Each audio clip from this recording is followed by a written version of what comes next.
ಏನು ಈ ಜಾತಿ ಸಮೀಕ್ಷೆ ಮಾಡೋಕ್ಕೆ ಹೊರಟಿದ್ದಾರೆ ಅವ್ರಿಗೆ ಅಧಿಕಾರನೇ ಇಲ್ಲ.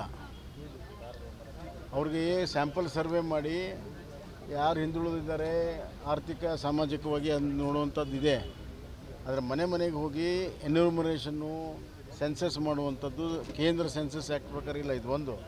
ಎರಡನೇದಾಗಿ ಅದರಲ್ಲಿ ಹಲವಾರು ಗೊಂದಲಗಳನ್ನು ಸೃಷ್ಟಿ ಮಾಡಿದ್ದಾರೆ. ವೀರಶೈವ ಲಿಂಗಾಯತ ಒಂದು ಜಾತಿ ಮಾಡಿದ್ದಾರೆ, ಲಿಂಗಾಯತ ವೀರಶೈವ ಅಂತ ಇನ್ನೊಂದು ಜಾತಿ ಮಾಡಿದ್ದಾರೆ. ಪ್ರತಿಯೊಂದು ಸಮುದಾಯದಲ್ಲಿ 25-30 ಉಪಪಂಗಡಗಳನ್ನು ಹೊಸದಾಗಿ ಸೃಷ್ಟಿ ಮಾಡಿದ್ದಾರೆ.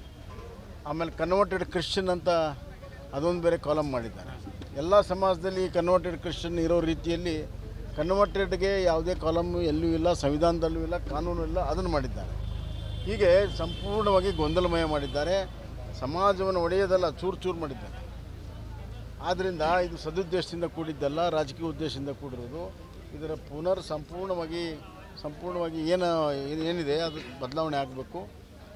ಕೇಂದ್ರ ಸರ್ಕಾರ ಈಗಾಗಲೇ ಸೆನ್ಸಸ್ ಮಾಡ್ತೀವಿ ಅಂತ ಹೇಳಿದ್ದಾರೆ. ಅದಕ್ಕಾಗಿ ಕಾಯಬೇಕು. ಯಾರನ್ನೋ ಮೆಚ್ಚಿಸೋ ಸಲುವಾಗಿ ಮುಖ್ಯಮಂತ್ರಿಗಳು ಮಾಡಬಾರ್ದು.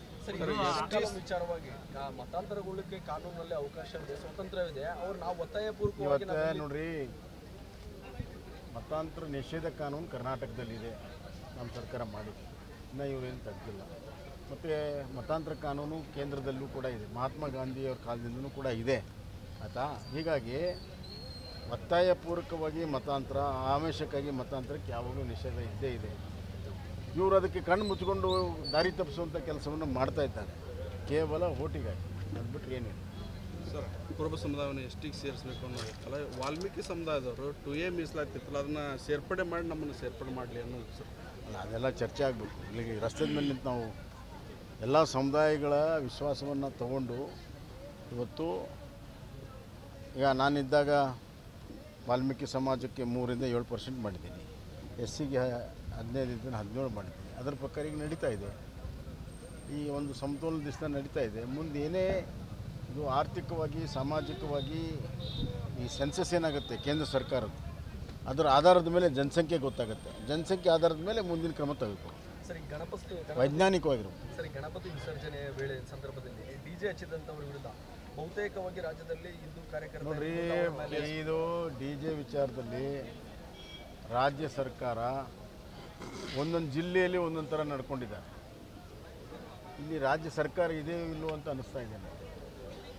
ಆ ಕಡೆ ಧಾರವಾಡ ಜಿಲ್ಲೆಯಲ್ಲಿ DJ ಅಲೌ ಮಾಡಿದ್ದಾರೆ, ನಮ್ಮ ಹಾವೇರಿಗೆ ಅಲೌ ಮಾಡ್ತಾಯಿಲ್ಲ. ಬೆಳಗಾಂ ಡಿವಿಷನ್ ಎಲ್ಲ ಅಲೌ ಮಾಡಿದ್ದಾರೆ, ದಾವಣಗೆರೆ ಡಿವಿಷನಲ್ಲಿ ಅಲೌ ಮಾಡ್ತಾಯಿಲ್ಲ. ಇದು ಭಾಳ ವಿಚಿತ್ರವಾಗಿರುವಂಥ ಸನ್ನಿವೇಶ.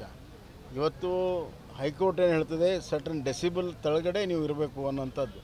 ಆ ಕಾನೂನನ್ನು ಸಾರ್ವತ್ರಿಕವಾಗಿ ಎಲ್ಲರಿಗೂ ಮಾಡಿಬಿಟ್ರೆ ಪ್ರಾಬ್ಲಮ್ ಇಲ್ಲ. DJ ಹಚ್ಕೊಂಡ್ರೂ ಕೂಡ ಒಂದು ನಿಯಮಿತವಾಗಿ ಆ ಡೆಸಿಬಲನ್ನು ಮೇಂಟೈನ್ ಮಾಡಬೇಕಾಗತ್ತೆ ಅನ್ನುವಂಥದ್ದು. ನಾವೆಲ್ಲ ಇದ್ದಾಗ ಹಾಗೆ ಇತ್ತು. ಈಗ ಏನು ಈ ಗಣೇಶೋತ್ಸವ ಆಚರಣೆ ಮಾಡುವ ಒಂದು ಹುರುಪು ಹುಮ್ಮಸ್ಸಿಗೆ ತಣ್ಣೀರು ಎರಚುವಂಥ ಕೆಲಸ ಇದು ಆಗ್ತದೆ. ಸರ್, ಈಗ ಬಹುತೇಕ ಎಲ್ಲೆಡೆ ಕೂಡ FIR ಆಗಿದೆ ಸರ್ ಈ ಕಾರ್ಯಕರ್ತರ ಮೇಲೆ. ಅದೆಲ್ಲ FIR ಕೂಡಲೇ ತೆಗಿಬೇಕು.